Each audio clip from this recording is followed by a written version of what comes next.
Welcome to കലവറ. ഇന്ന് നമുക്കൊരു തേങ്ങാപ്പാൽ ഒഴിച്ച നാടൻ മുട്ടക്കറി ചെയ്യാം. അതിന് വേണ്ടിയിട്ട് ഞാൻ ഇവിടെ എടുത്തിരിക്കുന്ന 5 മുട്ടയാണ്. ഇതിലേക്ക് 1 ടീസ്പൂൺ ഉപ്പ് ചേർക്കാം. മുട്ടയിൽ പൊട്ടൽ വല്ലതും ഉണ്ടെങ്കിൽ തിളച്ച് കഴിയുമ്പോൾ അത് പൊട്ടി പുറത്തേക്ക് വരാതിരിക്കാൻ വേണ്ടിയിട്ടാണ്. മുട്ട മുങ്ങി കിടക്കത്തക്ക രീതിയിൽ വെള്ളം ഒഴിക്കണം.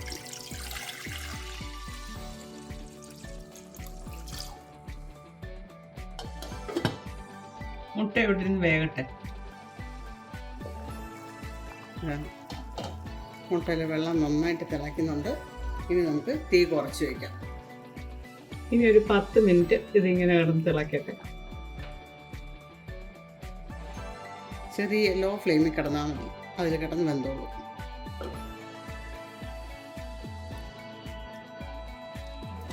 മുട്ട നന്നായിട്ട് വെന്തിട്ടുണ്ട്. ഇനി സ്റ്റൗ ഓഫ് ചെയ്യാം. ഇനി ഇത് നോർമൽ ടെമ്പറേച്ചറുള്ള വെള്ളത്തിലേക്ക് മാറ്റാം. സ്റ്റൗ ഓണാക്കി മുട്ടക്കറി ഉണ്ടാക്കാം. 2 ടേബിൾ സ്പൂൺ വെളിച്ചെണ്ണ, എണ്ണ ചൂടായി 1/2 ടീസ്പൂൺ കടുക്. തീ കുറച്ച് വയ്ക്കാം.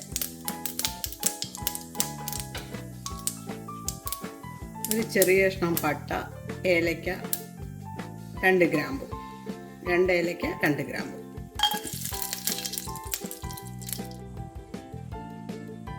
രണ്ട് ടീസ്പൂൺ ഇഞ്ചി ചെറുതായിട്ട് അരിഞ്ഞത്, 4 പച്ചമുളക്,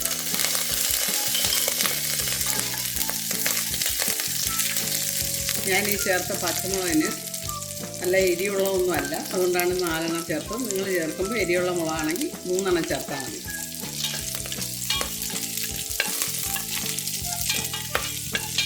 രണ്ട് വലിയ സവോള അരിഞ്ഞത്, കനം കുറച്ചാണ് അരിഞ്ഞിരിക്കുന്നത്.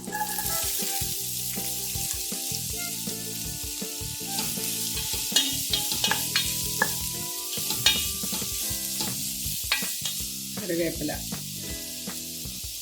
ഉപ്പ്,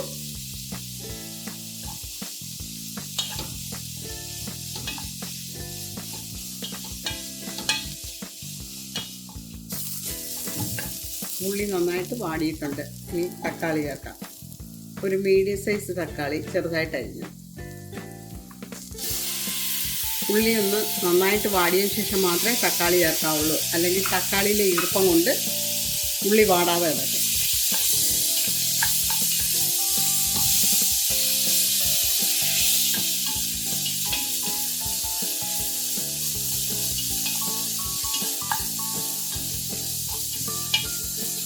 തീ കുറച്ച് വെച്ചിട്ട് പൊടികളൊക്കെ ചേർക്കാം.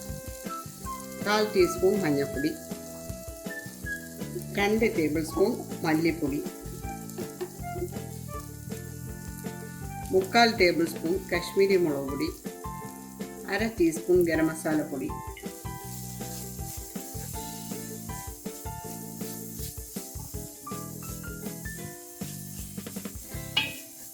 ഈ മുട്ടക്കറി നമ്മളെല്ലാം വീട്ടിലുണ്ടാക്കുന്നതാണ്. ഇത് ബിഗിനേഴ്സിനെ ഓർത്താണ് ഞാൻ ചെയ്യാമെന്ന് വിചാരിച്ചത്.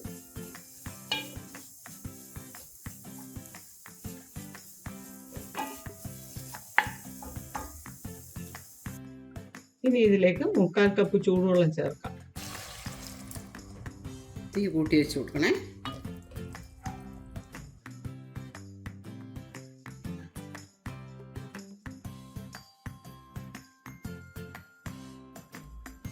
തിളച്ച് കഴിഞ്ഞിട്ട് തീ കുറച്ച് വയ്ക്കണം. 1/2 ടീസ്പൂൺ പെരുംജീരക പൊടി. തേങ്ങാപ്പാൽ ചേർക്കുന്ന ഏത് കറിക്കും പെരുംജീരകപ്പൊടി നല്ലതാണ്. നല്ല മണവും ടേസ്റ്റും ഉണ്ടാവും.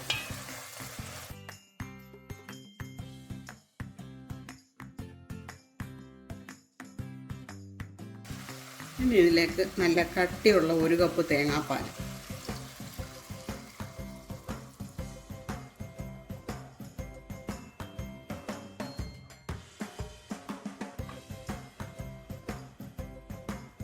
ഇനി ഓരോ മുട്ടയെടുത്ത് തന്നെ ഇങ്ങനൊന്ന് പൂന്തി കൊടുക്കണം. മുട്ടയുടെ ഉള്ളിലേക്ക് ഇതിൻ്റെ ചാറ് കയറാൻ വേണ്ടിയാണ്.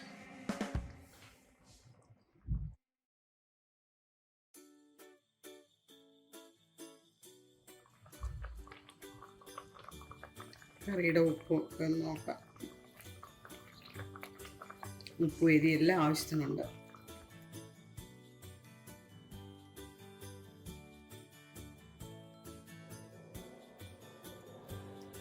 ഇനി സ്റ്റൗ ഓഫ് ചെയ്യാം.